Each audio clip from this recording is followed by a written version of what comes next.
All right, keep it. Well, all right. Start it back up for Anna. How about that? You all right? Good. No, I know.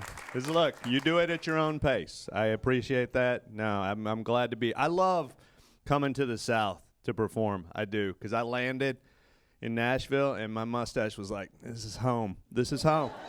It feels right, you know? It does. Because I'm originally from Texas. I am.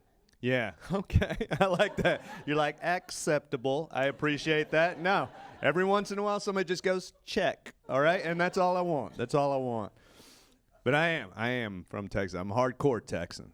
6th generation Texan. Yeah. If you're more Texan than me, you are Mexican, technically. That's a historically accurate joke, folks. So, yeah, if you didn't laugh at that, learn from it, all right? That's how we're going to do it. But it's good. I like that I grew up in Texas and I live in New York City for most of my professional life, because those two places in America are the ones that really tie their identity to their geography. They do. People from Texas love to tell you about it. Makes them feel tough. And people from New York City love to tell you that. Makes them feel smart. And I've lived in both those places, and I can tell you that neither one of those is accurate at all. At all. I know a lot of dumb New Yorkers and a lot of Texans who are afraid of chihuahuas. I do. Or as my friends in Texas pronounce it, chihuahuas. Also dumb. Also dumb is what I'm trying to say. But I do feel lucky. You know? I feel lucky that I grew up Generation X. We got any Gen Xers in here tonight? Yeah, I don't even care. I don't.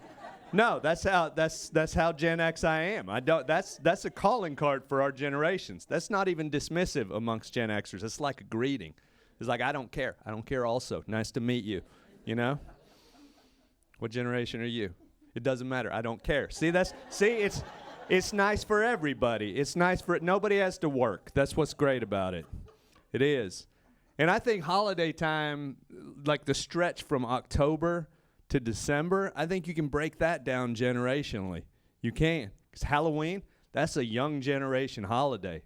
It is. It's racially and culturally sensitive. Uniqueness is important. Everybody gets to determine their own identity. You know? It's like, yeah, I was Steve yesterday, but today I'm Iron Man, okay? I need you to use my correct proper nouns, if you don't mind. I need you to use them. Because this is a generation, they don't have children, so Halloween is still theirs. It is. So they're not out there looking for candy. They're looking to hook up with somebody named Candy who's wearing a sexual health care worker outfit, right? Yeah, everything's sexy. That's the thing about how everything is like, sexy cop? Okay, I'm glad you told me that, because I was just going to guess cop. And that would have been awkward, I feel like. Sexy bedbug? I don't like that one bit. I don't. That's going to cause people to have to process a lot of stuff in their head. Yeah, they're going to a little bit want to take you to bed and a little bit think they're never going to get you out of their mattress. And it's going to be a lot to deal with. It is. And then we roll straight, once Halloween's over, we roll straight to the next one, right? Christmas. Absolutely. Yeah, let's be honest. Thanksgiving, not a real holiday anymore. It's not. It's just a lunch break so we can carbo load for Black Friday. That's really all it is, right? Let's be honest. It's like the Ash Wednesday for Christmas. It is. Except instead of putting stuff on your face to say that you're going to give up indulgences, you put stuff in your face and you don't stop indulging till January. That's really what it is. It is, and that's why I think it's the Gen X holiday, Thanksgiving, because it gets ignored, and it's okay with it. It is. It doesn't care. You can tell it doesn't care. It doesn't have songs. It doesn't have costumes. Does it have decorations? Sure, if you count leaves. Yeah, lawn garbage. That's what. There's nothing more Generation X than saying, what are we going to decorate with? I don't know, grab something out of the yard that reminds people of the inevitability of death. How about that? Right? That feels real Gen X. It does.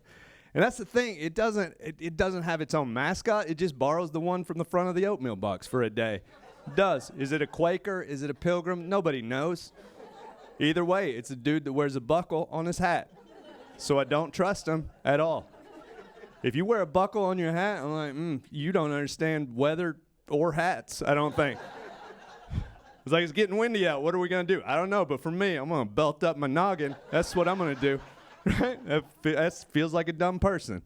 And that's the dude that started this whole country. It is. Yeah. I mean, look, there are traditions. We still do traditional stuff. You know, I stuff my face. I hang out all day with people who I kind of think are savages, you know. I fall asleep at the end of the day watching a contest between bears and falcons. I mean, that's what they used to do, right? I think. I don't know.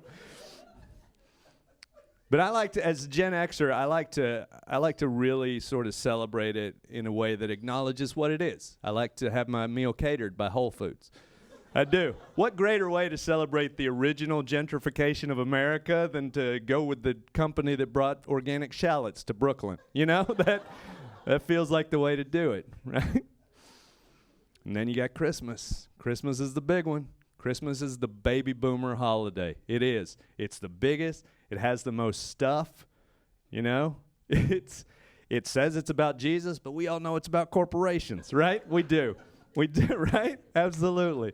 It's a little uncomfortable with its Jewish counterpart. That's weird. It is.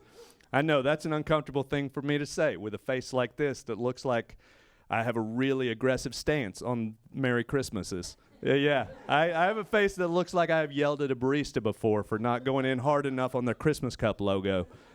I understand that. You know, like I say Merry Christmas, but not as a seasonal greeting so much as an opening salvo to a culture war. That's what my face looks like. I understand that. And look, here's the thing. I love Christmas. I do. And I celebrate Christmas. But you know what I say? I say happy holidays. You know why? Because I want to be invited to your party. I do. I do. It's not about inclusion. It's about hors d'oeuvres. That's what it is.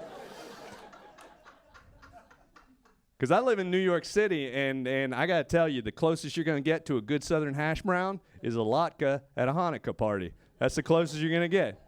I'm not saying you're ever going to see a latke on a Denny's breakfast menu, but Denny's, if you're out there, Grand Shalom breakfast, I would eat that. I would, 100%.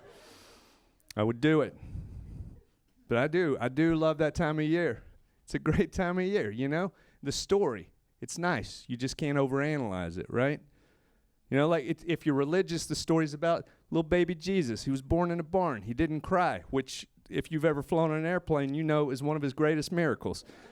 It is. But even if you're not religious, it's still a nice story.